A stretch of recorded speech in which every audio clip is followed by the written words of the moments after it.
নমস্কাৰ মোৰ প্ৰিয় বন্ধু বান্ধৱী সকল কি খবৰ আশা কৰো সকলো ভালে কুশলে আছে আৰু আপোনালোকৰ আশীৰ্বাদত ময়ো ভালে আছো বৰ্তমান মই আছোহি আমাৰ ফিচাৰীত আৰু ইয়ালৈকে গাড়ীখন লৈ আহিছো এতিয়া ফিচাৰীত মানে মেচিন লগাই থৈছো আৰু তথাপিতো মানে এটা কথা বাৰে মনলৈ আহি আছে আজি ভালকে ভিডিঅ' দিব পৰা নাই ব্যস্ত হৈ আছো এভিলাকতে ইটো পাৰ সিটো তিনটা ফিচাৰীত মেচিন লগোৱা হৈছে মানে সেইকাৰণে মানে তেনেকে তেল ভৰাই থাকিব লগা হৈছে ন তেল চাইতে আনি কৰি পেলাই এইমাত্ৰ আকৌ ফিচাৰী পালোহি পাই পেলাই মই গাড়ীৰ ভিতৰতে ভিডিঅ'টো মানে মোবাইলটো চালো গাড়ীৰ ভিতৰতে চাবলৈ যেহেতুকে সময় পোৱা নাই অকণমান সময় পাইছো কাৰণে এতিয়া গাড়ীৰ ভিতৰতে বোলো চাইছো চাওঁতে এটা বস্তু দেখিলো বস্তুটো দেখা পাই সঁচাকে আপোনালোকে আমি সকলোৱে আমাৰ হিয়াৰামঠু আমাৰ বুকুৰ মাজৰ পৰা যোৱাৰ পাছৰ পৰা আমি সকলোৱে উৎকণ্ঠাৰে বাট চাই আছিলো আচল ৰহস্যটো কি আচলতে আচল ঘটনাটো কি সেই চাওক আমি যিখিনি ভাবি আছো আমি যিখিনি মনত আমাৰ খুৰধনি লাগি আছে তেওঁ নিজাববীয়াকৈ এটা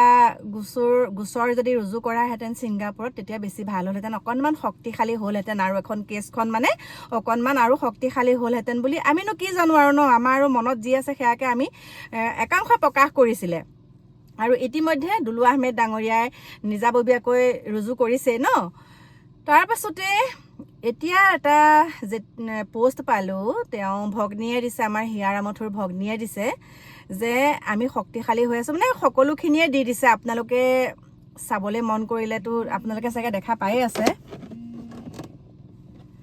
ৰ'ব দেই মোৰ ফোন এটা আহিছে হেল্ল' ঐ হেৰি আছে ফিচাৰীত আছো কি বস্তু দিব লাগিব তোমাৰ ডেক্সি কেৰাহী চাউলটো বা হ'ব ডেক্সি কেৰাহী কেইটা লৈ আহিবা গেছটো মই ঘৰৰ পৰা লৈ আহিম বাৰু ঠিক আছে মই ঘৰতে আছো দিয়ক আহা নহ'বা ইয়ালৈ এপাক গৈ আছো আৰু এতিয়া কথাটো হৈছে যেতিয়া আমাৰ হিয়াৰামঠুৰ ভগ্নীয়ে পোষ্ট দিছে গৰিমা গাৰ্গ অসুস্থ হৈছে এই কথাখিনি মানে বাৰে তেওঁ মনত কিয়া কৰি আছে আৰু আজি স্পষ্টীকৰণ দিছে তেওঁলোকে আচলতে ছিংগাপুৰত কেছ কিয় নকৰিলে মানে পৰিয়ালবৰ্গ হৈ পেলাই ইয়াতে কেছটো দিছে লগতে আমাৰ অসম চৰকাৰে কেছ কৰিছেই লগতে সকলোৱে দেখা পায়ে আছে পৰিয়ালবৰ্গ হৈ কেছটো ইয়াতে দিছে যেতিয়া আকৌ আৰু তদন্তটো কৰিয়ে আছে সেইকাৰণে ছিংগাপুৰত তেওঁ কেছখন নকৰিলে কেছ মানে মন নকৰিলা দিবলৈ ছিংগাপুৰত আৰু তেওঁলোকে যেতিয়া মন কৰা নাই আমি এইটো কথাত মাত মাতি লাভ নাই তেওঁলোকে স্পষ্টীকৰণ দিছে আৰু যিসকলে এইটোৰ ওপৰত মাত মাতি আছে তেওঁলোকে আচলতে দুখে পাইছে অন্তৰত আৰু বিশেষকৈ তেওঁলোকে দুখ পাইছে এটা কাৰণে যে আমি কিবা মানসিকভাৱে মানে তেওঁলোকক কষ্ট দিয়া নিচিনাহে হৈছে এইটোৰ ওপৰত মাত মাতি পেলাই কেছখনৰ ওপৰত মাত মাতি পেলাই মানে মানসিকভাৱে তেওঁলোকক কষ্টহে দিয়া হৈছে সেইকাৰণে এইবিলাক বাদ দিব লাগে আৰু বাদ দিছোঁ তেওঁলোকৰ নিজৰ লগত কথা ন তেওঁলোকৰ আমিতো ক'ব পাৰোঁ বাকী তেওঁলোকৰ লগত কথা তেওঁলোকে যিটোকে ভাল দেখে সেইটোকে কৰক আৰু বাকী চৰিত্ৰ হননৰ কথাত আহিছোঁ বাকী চৰিত্ৰ হনন তেওঁ যেতিয়া জীৱিত কালত আজিলৈকেতো আমি নুশুনিলোঁ দেই সঁচা কথা ক'বলৈ গ'লে আমি বহুত কিবা শুনি আছিলোঁ কিন্তু আমি হিয়াৰামঠুৰ হৈ এটাও শব্দ নুশুনিলোঁ বেয়া বুলি কিন্তু তেওঁ মানুহজন ঢুকাই যোৱাৰ পিছত ইমান বেয়াকে তেওঁৰ ওপৰত যিবিলাক মানে চৰিত্ৰ হননৰ বাতৰি প্ৰচাৰ কৰিছে বা বাতৰি ওলাইছে বু বাকে আমাৰ মানে বিষপ্ৰভাই যিমানখিনি কথা প্ৰকাশ কৰিছে এনেকুৱালৈকে কৈছে এগৰাকী লেখিকাই এনেকুৱালৈকে কৈছে যে এগৰাকীয়ে নহয়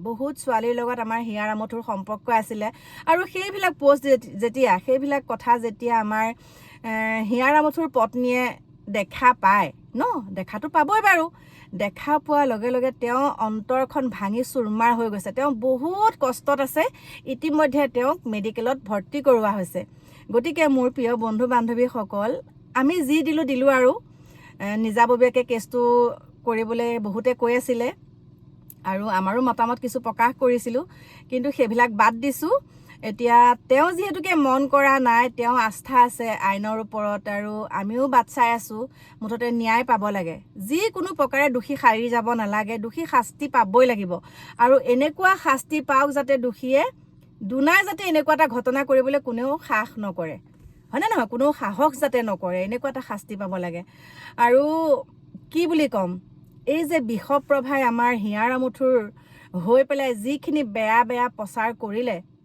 মানে চৰিত্ৰ হননক লৈ সঁচাকৈ বহুত দুখ লাগিছে। আমি বহুত দুখ পাইছোঁ। লগতে আমি যেতিয়া দুখ পাইছোঁ তেওঁৰ পত্নীৰ মনটো কেনেকুৱা লাগিছে কওক। আৰু লেখিকাগৰাকীৰ কথাটো ক'বই নালাগে। তেওঁ যেনেকুৱাখিনি মন্তব্য কৰিছে সেইখিনি চাইতো আমাৰে বুকুখন কঁপি গৈছে। গতিকে কি হয় কি নহয় সেইটো আমি আৰু বাট চাই থাকিব লাগিব ন। আমি বাট চাবহে পাৰোঁ। ভগৱানকে সকলোখিনি দিছোঁ। Justice for Zubeen Garg. আৰু আমাৰ হিয়া আমঠুৰ পত্নী মানে গৰিমা গাৰ্গক শক্তি দিয়ক। তেওঁ সোনকালে সুস্থ হওক, তাকেহে আমি কামনা কৰিছোঁ। তেওঁ সোনকালে সুস্থ হওক। আমি ভাবিছোঁ তেওঁ নিমাত হৈ আছে, কিন্তু তেওঁ অন্তৰত জ্বলি পকি আছে। তেওঁ কাকো প্ৰকাশ কৰিব পৰা নাই। প্ৰকাশ কৰিলে কিজানি কিবা এটা হয়, সেইটোও তেওঁ চাগে ভাবি আছে। আমিতো তেওঁক দেখি পেলাই গোটেইখিনি কথা আমি ভাবিব নোৱাৰোঁ, হয়নে নহয়?